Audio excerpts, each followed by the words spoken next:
Welcome, welcome, welcome. You're listening to the Ask Brien radio show on KHTS 1220 and 98.1 FM. Well, the listeners that have been listening to the show for many, many years, they will realize that we've been on the air since January 2017. Wow, that's a long time.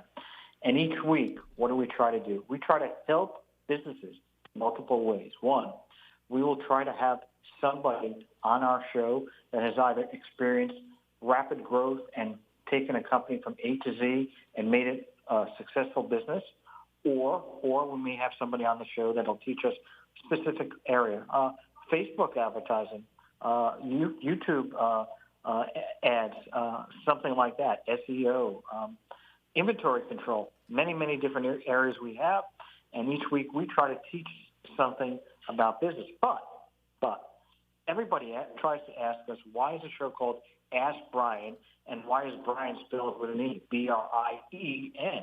Nobody realizes or understands that. They think we just can't spell. But we have a resident expert, and she's on the line, and she's laughing. Oh, why are you laughing? Well, I don't know. Well, because you're funny.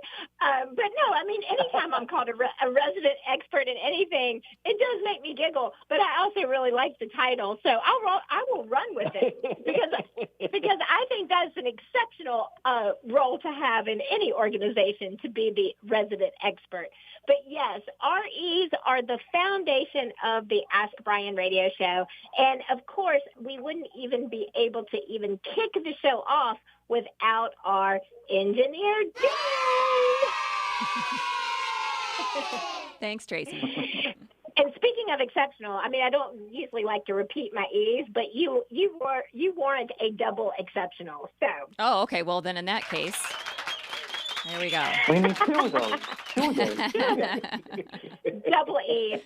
And we are also very reliant upon, in the most positive way, our experts for the Ask Brien radio show. And I'm really excited about the topic that we're going to be talking about today. And our experts, well, here's the thing. So there is this mathematical formula, and of course, Peter always likes to put me on the spot so that I can show my raging great math skills. That is a big joke.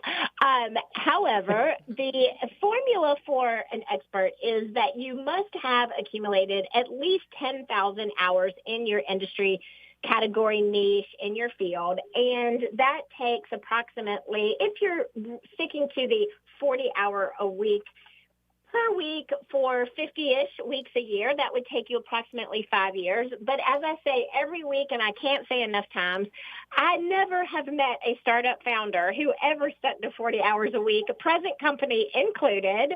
And I don't even have a startup anymore, and I still don't stick to 40 hours a week. But so we think that that's more like a 3-year curve. But what we're out to, our mission on the Ask Brien radio show is to shortcut that learning curve for you so that you don't have to wait 5 years for you to become an expert in your field. And for that, we get pretty enthusiastic over here at Ask Brien, right, Peter? And excitement.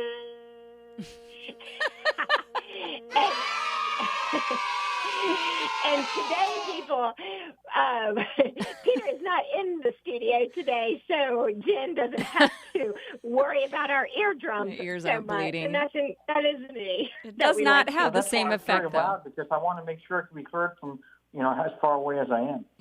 Yeah, it was heard. You're always heard. Yes, Always. we hear you. Yeah. And never forgot. Speaking of that, that's why we always hear you in our head and our hearts, Peter, because we, Jen and me, we have empathy. I don't know if you even understand really what empathy that? is. What is empathy? I never heard of such a term. Well, I will tell you, you're going to learn. Means. With our expert today, you're going to learn a little bit about empathy, and it's going to be a good lesson for you. So strap in for that. So well, I have my shoes, and I'm stepping into my shoes, so I should have something about empathy, but that's about all I know. Yeah. Stepping into the shoes of others. All right. Well, and then we can't forget education because honestly, and in all seriousness, we have a lot of fun on the show. We do a lot of joking, but we're all really great friends and we all really respect each other, even though it may not sound like it on some days.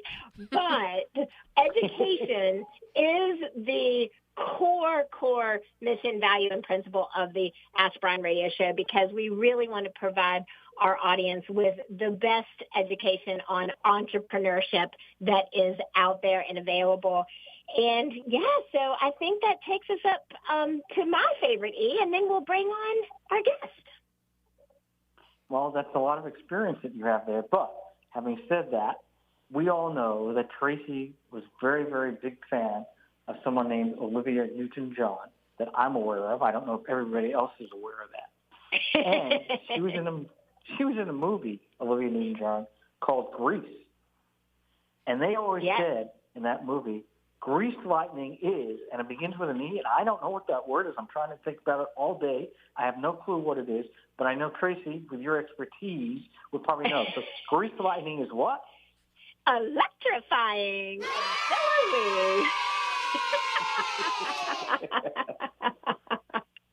And now, without any further ado, our show begins. ADIEU. All right. Exactly. Everything, all vowels except for one consonant. All right. We're like Sesame Street for adults. All right. So, question. Well, first of all, let's introduce our guest. Judith, you there? I'm here. Okay. Hi, Judith. Oh, okay. I want to set the scenario for our guest today because we're going to be talking about diversity in work culture and really in a way that is so powerful. I'm really excited for our conversation today, but I also want everyone to know that Judith is her own powerhouse. She is the host of the Amicable Divorce Expert podcast.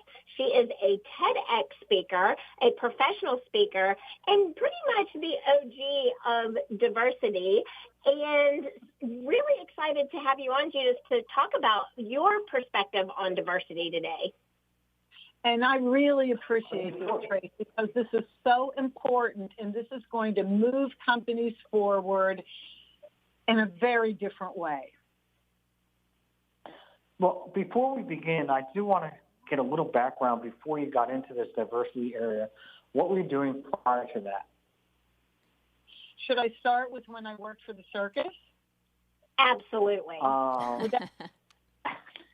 that's a good one. So go. The answer is yes. The answer is yes, I should. Okay, so here's the deal. When I was in college, a music major, and then I didn't really know what I wanted to do, here's what I knew. I wanted to work with as many cultures of people in the world possible and in as many places in the world possible, too. 7 years after I graduated or made that statement, there was a job opening, marketing director with the Clyde Beatty Cole Brothers Circus, and it spoke to that. A circus is a company made up of many different cultures, and that's their selling point. Many different cultures traveling to many different places. They lived like a family, and they performed for families. And so I was in the right place at the right time because I learned how cultures can work together. Really, I learned how people work together.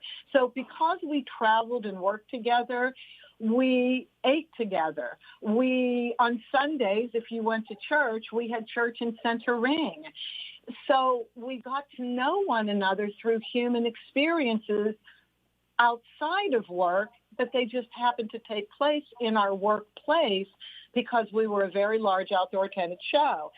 And I went deep. The year I went from being the marketing director traveling ahead of the show to the dancing bear, when I married the band leader, I said, okay, well, the dancing bear gig. That's funny right there. I need to know the story behind that one. We'll talk about it after the show, but that's hilarious. Go ahead. Okay. You know what? Tracy might relate to this, but marriage changes the career trajectory for a lot of women. So I had to become the dancing bear if I wanted to live with the band leader husband on the show. But I wanted to make that experience the best it could be. So I said, let me go deep. Let me really look at the underbelly of this population that makes up the circus. And so you have your hierarchy like you have in any company. You have management, and then you have your stars, which are the managers would be equal to the stars of the circus. Certain acts are considered more preferential than others. And then you have the people who work their tails off, and they're called roustabouts. You could equal them to maybe the janitorial staff at a company. And I said, I want to go for them. I want to find out what these people are like because nobody really engages them. And I found out that they come from, of course, very dire economic situations. Nobody has money. Sometimes they may have come from jail. Maybe they were homeless, but they're still human beings. And by just approaching them and talking to them, I found out that many of them loved reading. I looked at the types of books that they read, and then I started working with them to put the tent up, to change the rigging, and it bonded me to them, and I got to know them underneath the surface of the jobs they had. But one really important thing that I learned on the circus that I'd love to teach every corporation around, and that is you may look at things as manual labor skills, but these people have your back, and these people could easily be in charge of your life. So the roustabouts, who most people really didn't talk to, they were in charge of the rigging for the Flying Trapeze Act, for the tightrope walker. They were in charge of the lives of the people that they put the rigging up for. And these were people that had no money and very little education. Isn't that interesting? Oh, and one last thing. Let's bring it up to modern time. Netflix. Who hasn't seen The Queen's Gambit on Netflix? Okay, don't tell me you two haven't seen it. No, I've seen it. Go ahead. I have seen it. No, I've seen it. No. It was great. It's so great. And who taught the female protagonist how to play chess? The janitor. Yes, Tracy. Because she was running down the hall. She was getting away from girls that were going to accost her. She lands in the janitor's office. He's up on a ladder fixing light bulbs or something and laid out as a chessboard. And that's how they started bonding, and she took off and became a champion. You just can't judge a book by its cover, but you have to get to know what's inside of the book. So how do you define diversity? I define it very differently than other people do. So the way everybody knows diversity is cultural. You know, we need to have different cultures, maybe a little more women, a few more women in our company and management. That's how the world really knows diversity. I look at diversity in a very different way. I look at every human being is a well of diversity. So again, you never judge a book by its cover. When we apply for jobs, when people apply for jobs at companies, so they apply for something. So you're in that job, but that job should not define you. Once you lift the cover off of that job, once you start talking to the people who have that job, gender doesn't matter. Culture doesn't matter. Money doesn't matter. The connective, shared human experiences matter. And that's where I want to start. Well, I have a very tough question, and hopefully you can answer this. Do you think that by some people that are working remote has helped diversity or hurt diversity? You know what? When I was originally doing a lot of research for this, it was right after the pandemic that Peter, that a lot of people still didn't go back to work after the pandemic. When they could, they didn't. They seemed to like working from home. This isn't healthy, full on for human connection. You really can't get to know people because when do you connect with people? On Zoom calls. Well, when you're on Zoom calls, you're talking about business. You don't have the opportunity to be in the lunchroom. eating together, learning about each other. Or as you come into work, you come in extra early, you're having a cup of coffee, you talk to people. You don't have that ability to connect like that. So this is becoming a real issue for companies to get people back so that they can have a human connection again. So you explained it to a certain extent, but when you go talking about how has diversity really impacted the company culture? Is it beyond what you just said, or is there any other reasons, other things that are happening? Okay, so, when the whole diversity question came up, it was really about different cultures, making sure you have certain cultures represented in your company. And again, do we have enough women in management positions? So that's the way diversity has always been looked at. And when I started getting into the professional speaking world, everybody, once they learned I was with the circus, said, oh my God, you need to speak about diversity. And I said, well, on the surface, you're right. On the surface, I came from a world where we had cultural diversity, and that's all, people saw or knew. I said, but here's my question. Once you have these diverse cultures, then what? How does that help the company? Or does it help, or does it hinder? Does the diversity of culture with different ways that people think and talk and behave, is that hurting the company or helping the company? So that was one question that I asked. And the other question I asked was, okay, let's say you're proud of yourself, you've checked a bunch of boxes, and you have met your diversity requirements. Well, what does that do for unspoken biases? People still have unspoken biases. How do you make diversity work for you? And I kept being stuck on that question. And then I said, wait a minute, I'm a podcaster. What can I do as a podcaster to connect people, not only connect people who are working remotely? That was an excellent question that you asked, but connect people within the company, physically within the company. And I said, the only way to do it is by sharing human experiences. Because think about this.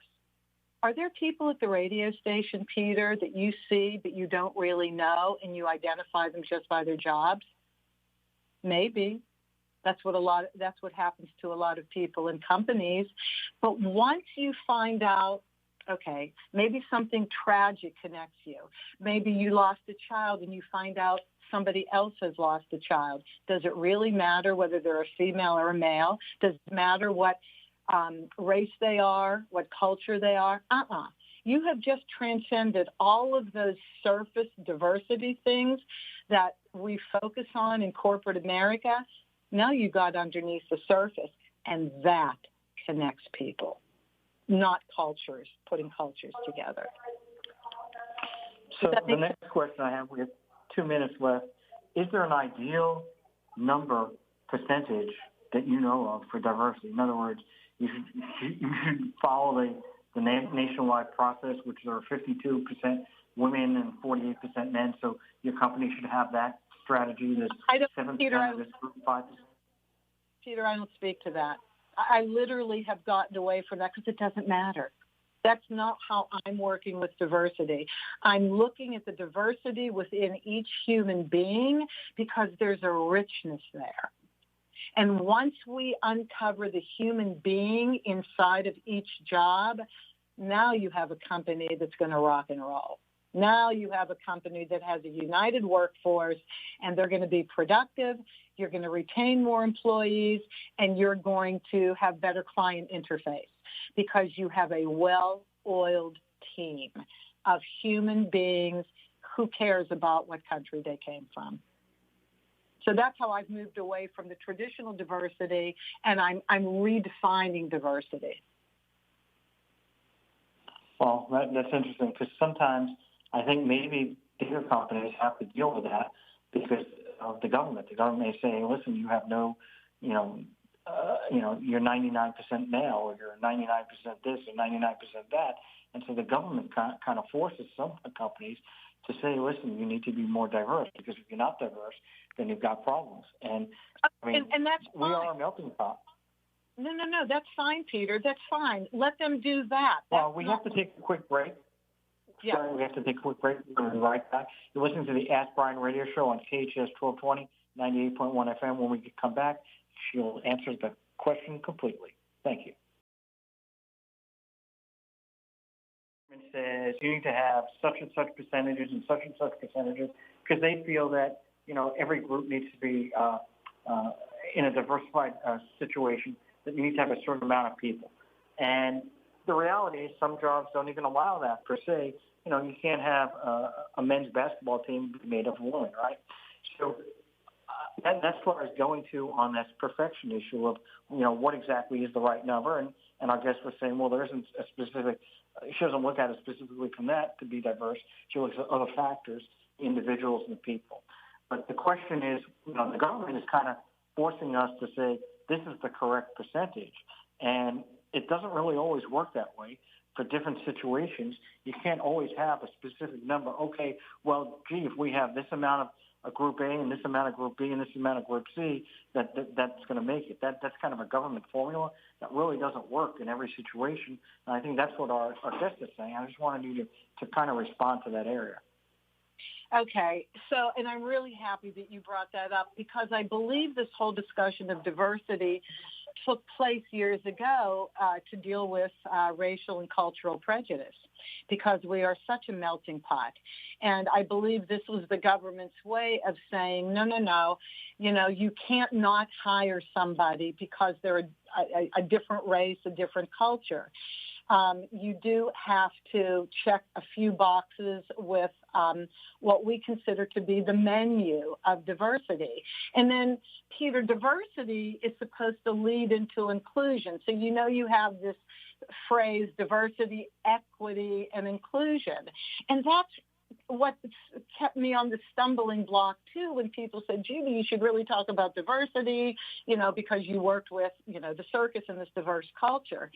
And I just said, I don't think I can add anything in the current conversation that's going on, because I have nothing to do with the government. This is the way it has to be. This is the way it has to be. My interest is in taking your workforce and addressing inclusion by addressing human connection. And by addressing human connection, we need to get to know one another. There has to be a way, not just having coffee in the break room in the morning. I started by saying that because that's what we do, and we have our little cliques at work when we actually go to the office. But real inclusion is much deeper. Equity is much deeper. And the workforce itself, once there is a vehicle that's created to address human connection, then whatever the composition of your workforce, whatever it is going to be raised to the nth degree, and you're going to be productive. Because I think when the government, Peter, you know, took this approach, I don't know if they were even looking at productivity. I think they just were dealing with prejudice. But productivity is where it's at in a business. So I agree, nobody should be left out because of their race, their gender, their culture. Nobody should be left out. But if you're going to try and make that work, I don't know how you do it. I do know how you make human beings work. I know how to connect people. And that was what I learned way back from the circus. And then, if I may, I've been a divorce mediator for many, many years, and these are people that are arguing. And I have to connect them, especially if they have minor children. You know, so my work has been done in the world of human connection. And that's what I bring forward in my diversity. So what is the best method to bring people to communicate? And I'm sure in your prior experience or any experience as divorce mediator, you have to deal with that. I'm not doing this with adamant people, right? And then also even at the workforce, you have people that, sometimes one person thinks about somebody and they don't realize the what's beneath that and why they are that way, right? So how do you approach that? What's your best communication ability? You got to bring the boxing gloves and have them really box it out. Storytelling. Story is a very, very powerful method of human connection. When people tell their story, the things that were most prominent in their lives, the things that changed their lives, people who come from other countries, what was that like? Why did you leave your country? Why did you come to this country? What was that transition like? Have you lost a loved one to substance abuse? Did you lose a parent at a very early age? Storytelling, learning people's stories, it even transcends the political divide that we're experiencing right now. And so I know how important storytelling is, even in divorce mediation, when it happens organically, that somebody just shares something from their past that has influenced their behavior in their marriage and tells it from the I position without blaming, without finding fault. All of a sudden, the mediation takes a very positive turn. So storytelling is important. And if I wasn't a podcaster for the last 5 years and interviewed people who just, I don't know, somehow I have the ability to have people relax when I talk to them and they start sharing things with me that I didn't even expect they were going to share. That's when I really learned how powerful storytelling was as well. And so the way I want to address this issue, and, thank God I have Tracy in my life, who's a podcaster. I want to do it by introducing a branded podcast called Discover the Diversity Within. And I am working with corporations to have a podcast, limited series, for each employee who wants to be interviewed to tell their story, so they can be known for something other than the job that they do and the race that they are and the gender that they are. So we only have a few seconds left before we're going to take our sponsorship break. The next question I have is, actually, I'm going to hold off until we do the sponsorship. So you're listening to KHTS 1220, 98.1 FM, the Ask Brien radio show. We'll be now a word from our sponsor, Legal Steps. And Legal Steps is spelled LEGALSTEPZ. That's with a Z.com. LegalSteps.com is a great way to kind of, if you're stuck on go and you've always wanted to start your own business and you just don't know where to even begin. You have a great idea. You have a great concept, great product. Everybody's been telling you, oh my gosh, you need to turn this into a small business. You need to really put this out there in front of people. People are going to love this idea. And you're kind of frozen. Where do I even begin? Go to LegalSteps.com. They offer courses for registering a trademark, forming an S corporation, forming an LLC. I took one of the courses, and I'm not interested in starting a business. I was mostly interested in seeing, all right, how does this work? How does this tick?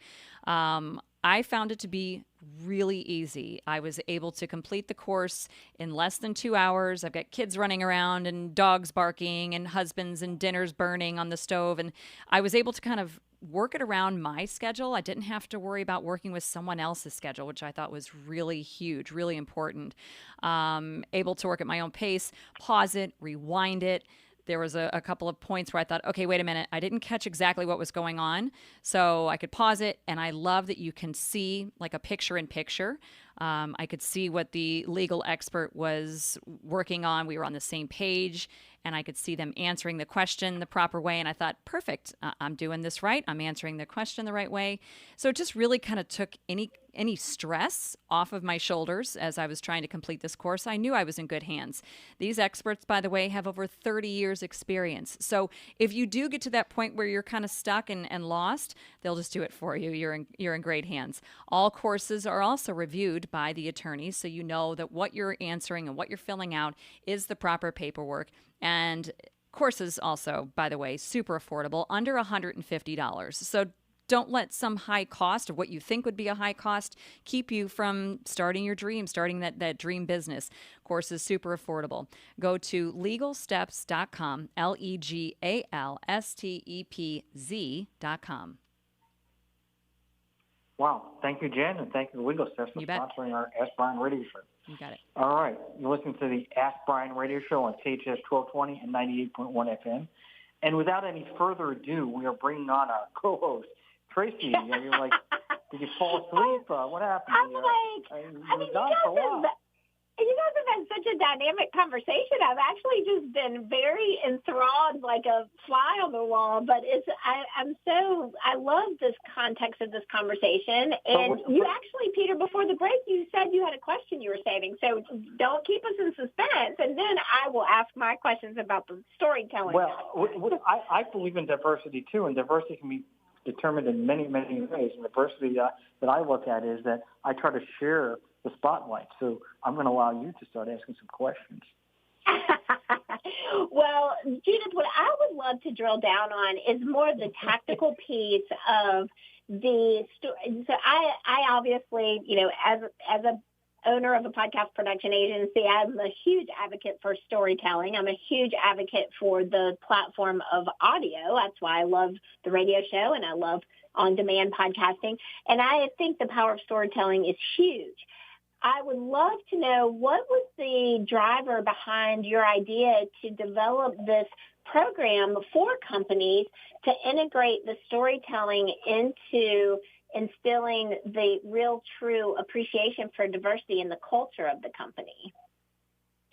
It really came, Tracy, as a result of me starting the professional speaking career and looking at this topic of diversity.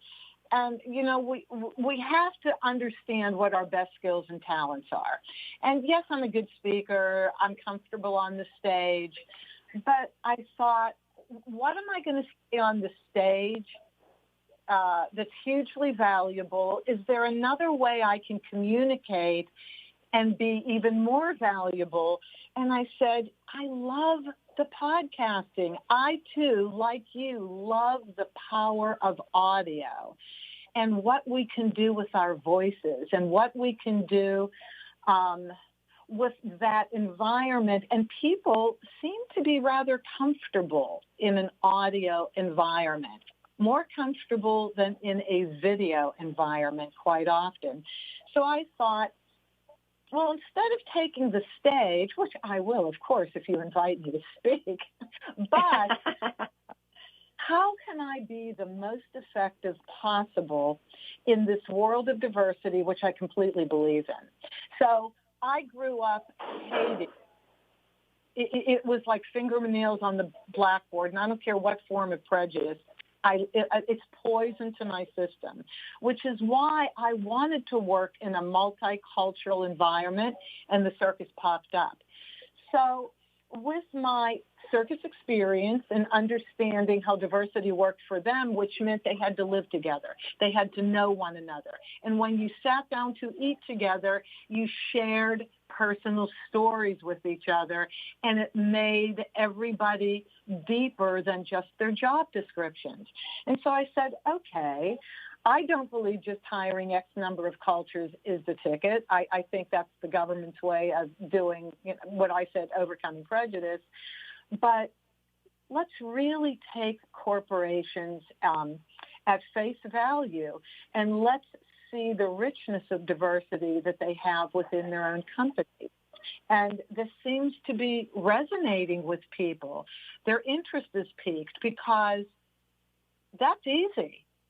That's easy to do a podcast and interview employees at the companies.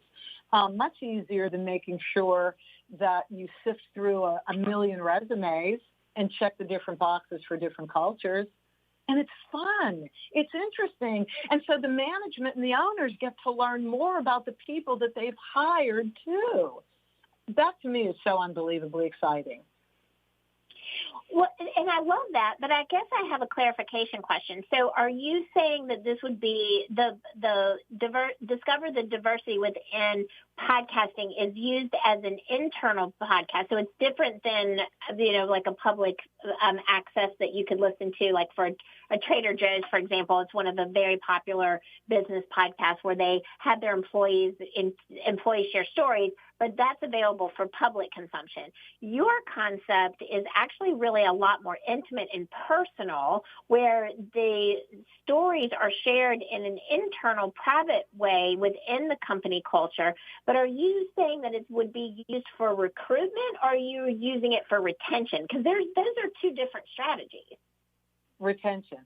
Okay. And there's statistics on this. So when I was doing research, I was looking at employee retention, because that's one of the biggest issues in corporate America. And the statistics are that you will retain 46% more employees when there's human connection, when they feel people care about them, when they have relationships with people at work beyond their department, beyond what they do. Yes, it works for employee retention, and yes, it would be internal. So I love that you use the Trader Joe's podcast, because it's an enormously successful podcast. And to the public, they like hearing the employees talk, because Trader Joe's lets their employees talk. But this is very different. This would live within the website of the corporation, and you can only access it if you are an employee of the corporation. Well, we have to take a quick break. You're listening to the Ask Brien radio show on KHTS 1220, 98.1 FM. We'll be right back. Yes, well, Judith, right before the break, you were giving us some really robust statistics. And do you have any more that you would like to share with us in this area? Yeah, there are a couple that are absolutely very revealing. So NBorder, a research firm, says 94% of employees are more productive when they feel connected to their colleagues. Harvard Business Review, human connection is one of the most effective yet undervalued retention strategies at your disposal. And they also say up to 20% of new hires leave within 45 days. First-year turnover can be reduced by 50% through human connection. And lastly, McKinsey. I want to do this one. Gallup. Employees with strong work friendships are 7 times more likely to be engaged in their jobs, are better at engaging customers, and produce higher quality work. Human connection is where it's at. Yeah, and I can say as a business owner, I think a lot of times people talk about client retention, and how important that is, because it's so expensive to acquire a customer. It's so expensive to get a new customer. But I don't think people talk enough about how important it is to retain your employees, because if your employees are providing excellent customer service to your clients, then your client retention is going to be higher, and it's all very connected to each other. And I think those 50%, those are some pretty serious statistics about client retention. Employee retention that leads to client retention. And I just think people often don't connect those dots. So I'm really glad that you were able to share that today. And I love the perspective of storytelling within the culture of a company to bring people together. We so appreciate all of the insights that you've shared today. I love everything that you're doing, and I can't wait to see it really grow within some of these corporations that you're working with. Tell us how the audience can get in touch with you, or if a company owner has been listening to this and they're like, yes, this is the solution I've been looking for to increase our employee retention, how can they reach out to you? Okay, well, 2 ways. My phone number, I'm in Los Angeles, so Pacific time, 310-441-7555. 310-441-7555. or by email, Judy, Judy, at judyweigel.com, JUDYWEIGLE. Oh, you know what? Why did I give that one? Can I press that? Yes, you can. We have a solution for that. You go right ahead. I have like 8 email addresses. God knows I have an identity crisis, Tracy and Peter. True identity crisis. You know what? Let me do the speaker website one. So it's Judith, again, identity crisis, Judith at judithweigel.com, WEIGLE, Judith at judithweigel.com. Okay, and then there you can like literally see what I do in the world of speaking, and then we'll piggyback into the podcast, the branded podcast. Okay, perfect. And speaking of podcasts, if you guys were completely confused by whether to call or email Jen, the solution for that, no worries. The solution to that is that this radio show is also released as a podcast, and all of the Judith's contact information will be available to you. And you can find the podcast wherever you listen to your favorite podcast, and that is, again, the Ask Brien podcast, BRIEN. And we would love for you to check out the podcast. You can listen to our previous episodes. You can find out resource notes, the statistics that we went over today, and Judith's contact information will all be in the show notes. And yes, so I love everything that we've talked about today. It's really motivational and inspirational. And Peter, what do you have to say about all of this? Well, first, we have less than 1 minute, so we're going to have to give a very short answer, and I have a very tough question. So the question is, we're talking about all these, what happens when you have somebody you bring on board that doesn't like to talk or doesn't want to become friends? This is business, and they want it to be business, and they want to have their friends elsewhere, and so they don't want to connect. Is that somebody you have to kind of either bring them into the fold or let them go? And unfortunately, we have less than 50 seconds left. No, you never force anybody. Never, ever, ever. You let people come organically. And by the way, people do like to talk. So the bulk of the people, if people are comfortable within their company culture, I guess it really starts there. So that was a very wise question. You have to, first of all, be comfortable within your company. If the company isn't doing well and feels they need human connection, then I need to work with management to really communicate the message that we really want to be a more inclusive company. We want to connect with you. We find you valuable, and this is a way we want to do that. And you will not be forced to be interviewed. Only do it if you're interested, and management has to lead the way. I have to interview management first, and the employees have to feel comfortable with that. Well, thank you very much. You've been a great guest. Unfortunately, my tears are coming down the head because we are over. But thank you very much. You can listen to the podcast later on if you want to, but you're listening to the Ask Brien Radio Show on KHTS 1220 98.1 FM. Over and out.